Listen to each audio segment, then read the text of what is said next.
Interestingly, Acertech, who have they chosen? Damn it. The camera's reversed. That's now coming to PlayStation, believe it or not. That's breaking news. I'm struggling to recommend an I would stick with a currently. Okay, which console is better for sim races, PlayStation or Xbox? We're going to have a lively discussion about it right now because so much feeling here, the console wars. We might be at the end of the console wars because Forza Horizon 5 is coming from Xbox to PlayStation. Maybe Forza Motorsport is going to follow, but it's still relevant and it's one of the most hotly contested topics. So here with Sam, aka Walmid, who's been a very fast Gran Turismo driver on PlayStation, also doing a lot of other games on PlayStation. I've done a lot on Xbox, like a lot of Forza stuff. And really getting into that. So, Sam, let's put out the stall. Well, you put out the stall a little bit for Gran Turismo. Yeah. So, if someone's getting into sim racing experts will say, don't get a PlayStation and Gran Turismo because it's too arcadey. it's not real world techniques. What do you think? Well, I think if you're thinking of a console and you think of a sim racing game in general on a console, instantly you think of Gran Turismo, nothing else. And to go with that, Gran Turismo has a lot of hype, which I think it really does deliver on. Like, the graphics on it are great, the actual handling is great, the whole selection of stuff is great. The latest current Gran Turismo even, the online play is good, it's getting better, they keep updating it regularly. I think Gran Turismo is the pinnacle of console racing in my opinion. I know there's probably some which feel a bit better, but that just feels like more of a complete finished game. Complete finished game is so important because I think, firstly, I can't imagine a sim racing world without Gran Turismo. For me, it would just feel too elitist. It'd be more about expensive equipment than just you can play it on your controller. When you talk about finished game, Gran Turismo is one of the few sim racing games that's come out recently that has felt like a finished game on launch. Yes, they had to tweak stuff, but they had to tweak stuff because they were stupid.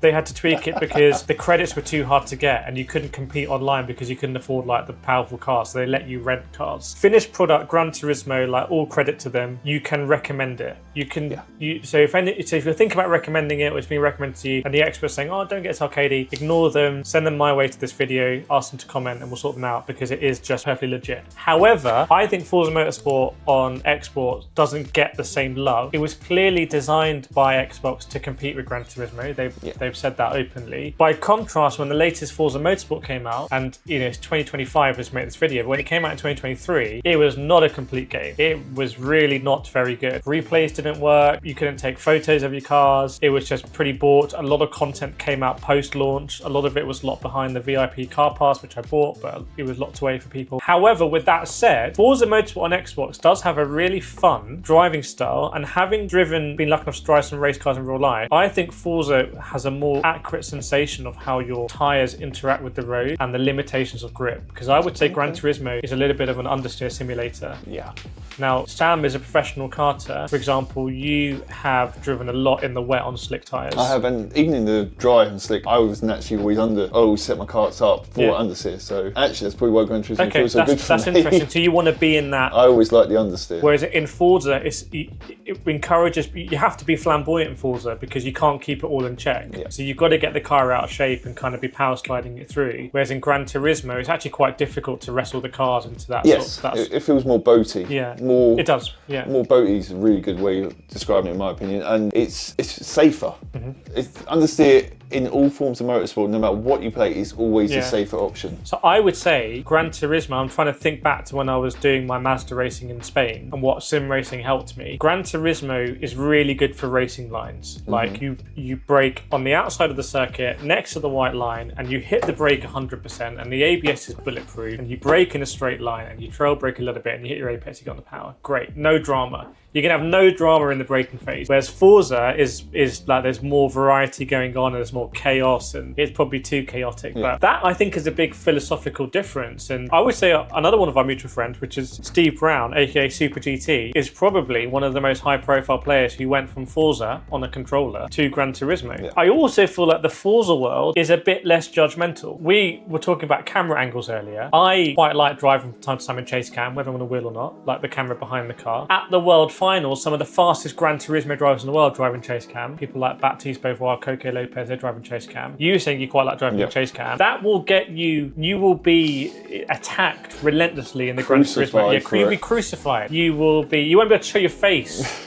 it'll put like a mark next to your chase camera. Whereas in Forza, they just don't really care as much. As long as you're fast, that's what I care about. Let's touch on peripherals. If you're finding this video helpful, leave the Apple emoji in the comments right now, because it'd be great to see how many console sim racers there are. Your Logitech G923s, your Logitech G Pros, your Fanatec, a lot of your Fanatec equipment will work on both. However, there are some differences. If you want to use Thrustmaster 2598 and their direct actual drive and harmony and everything, only works on PlayStation. If you want to use Moser, only works on Xbox. So if you like one of these ecosystems, they might align. I'd love to see the Thrustmaster work on Xbox. That'd be great. I'd love to see the Moser work on PlayStation. Interestingly, Acertec. Do we have any Acertec stuff here? Yes, we do. Acertec have just come into the fray. Who have they chosen? Xbox. Damn it.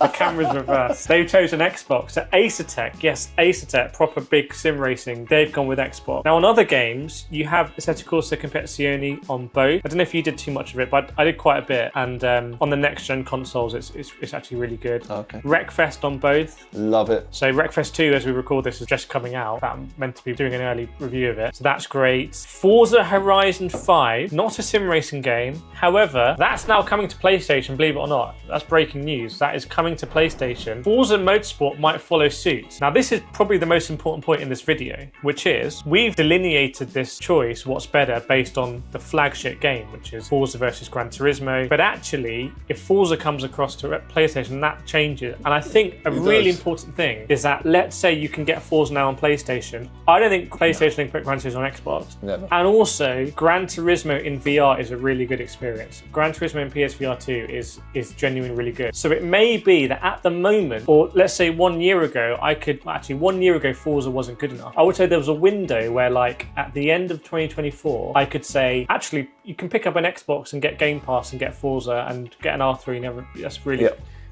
potentially better. Now, in a few months' time, if you get a PlayStation, you can get Gran Turismo and PSVR 2, and you can play Forza Horizon 5, and you might be able to play Forza Motorsport in the future. I'm struggling to recommend an Xbox right now. I don't even know what an Xbox is going to be in the future. Like, this is what an Xbox looks like, but apparently in the future, like, anything could be an Xbox. So I don't know, Sam, if you were thinking about, you've got a family member or a friend who's really into Formula One or something, and you want to gift them like a console, and what you can do? For me, I've actually, over the years, swapped between the two. I had PlayStation 1, 2, then the 360, then the 4 and 5 PlayStation.